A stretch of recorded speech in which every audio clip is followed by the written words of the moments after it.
પાણીથી ધોવાનું છે. તો સેમ તમે જે પદ્ધતિ યુઝ કરો છો એ જ પદ્ધતિથી આપણે અહીંયા વોશ કરીએ છીએ.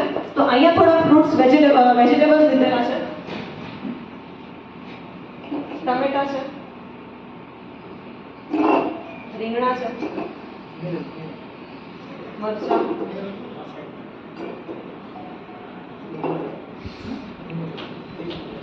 ભીંડો અને કોથમીર.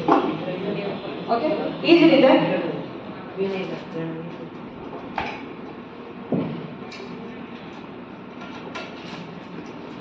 જે કહેવાય ને અત્યારે આપણે સાંભળીએ કે ડ્રાય ફ્રૂટ્સ, સૂકા મેવા વધારે આપણે જનરલી કે સારામાં સારું ફૂડ કહેવાય ને હેલ્ધી ફૂડ, તો આપણે ડ્રાય ફ્રૂટ માનતા હોય છે. થોડી બદામ પણ લીધેલી છે.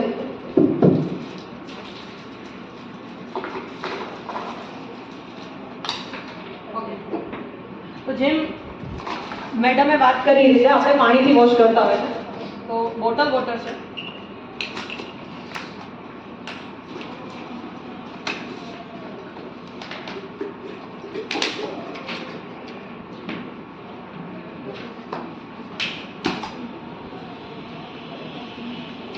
ઓકે. તો એક ગ્લાસમાં આપણે તમે જે રીતે વોશ કરો છો એ રીતે આપણે આ સાદા પાણીથી આપણે વોશ કર્યું છે, અને બીજા ગ્લાસમાં આપણી પાસે જેનું સોલ્યુશન છે એનાથી આપણે વોશ કરવા જઈએ છીએ.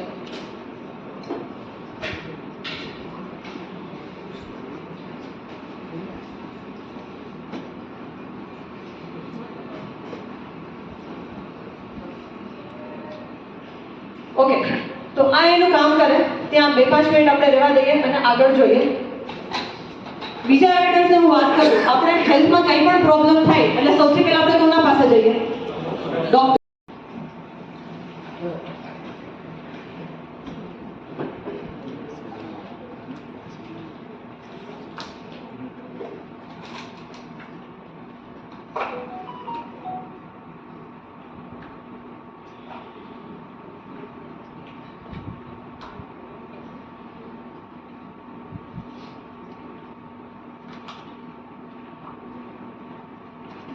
સાદા પાણી આપણે વોશ કર્યું.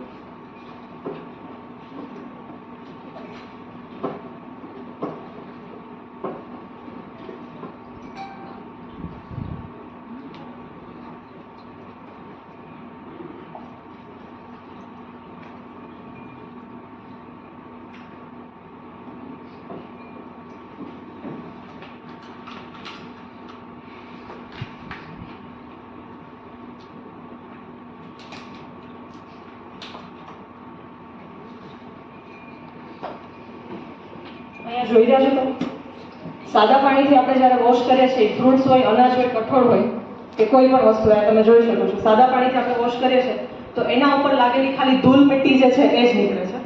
બટ આપણી પાસે જે સોલ્યુશન છે, જે મેડિકલ ડિવાઇસથી આપણે જે પાણી નીકળે છે એનાથી આપણે વોશ કરીએ છીએ તો એના ઉપર લાગેલી જે કંઈ પણ કેમિકલ છે, જે પેસ્ટિસાઇડ્સ જે છે એ અહીંયાથી રિમૂવ થાય છે. તો આપણી જે લાઈફનો જે સૌથી મોટો પ્રોબ્લેમ છે અને એનું અગર સૌથી મોટું સોલ્યુશન આપણને મળી જાય તો એ જાણવા માંગો છો? યસ. તો એઝ અ સોલ્યુશન આપણી પાસે એક મેડિકલ ડિવાઇસ છે. ઓકે, હવે આ ડિવાઇસ જે છે ને, સૌથી પહેલા હું તમને અહીંયા એક એલર્ટ આપવા માંગીશ કે જ્યારે બી કોઈ લોકો આ ડિવાઇસ જોવે છે ને એટલે લોકોના દિમાગમાં એક જ વસ્તુ આવે કે આ તો આરો, આ તો પાણીનું મશીન, હે ને? પણ હું અહીંયા તમને ચોખ્ખું કહું છું, આ કોઈ આરો નથી, આ કોઈ પ્યુરિફાયર નથી કે આ કોઈ ફિલ્ટર નથી. શું કામ? આરો, પ્યુરિફાયર, ફિલ્ટરમાં જે ટાઈપના સ્પેર પાર્ટ જોઈએ, મોટર જોઈએ, મેમ્બ્રેન જોઈએ, કેન્ડલ જોઈએ, આ બધા સ્પેર પાર્ટ જોઈએ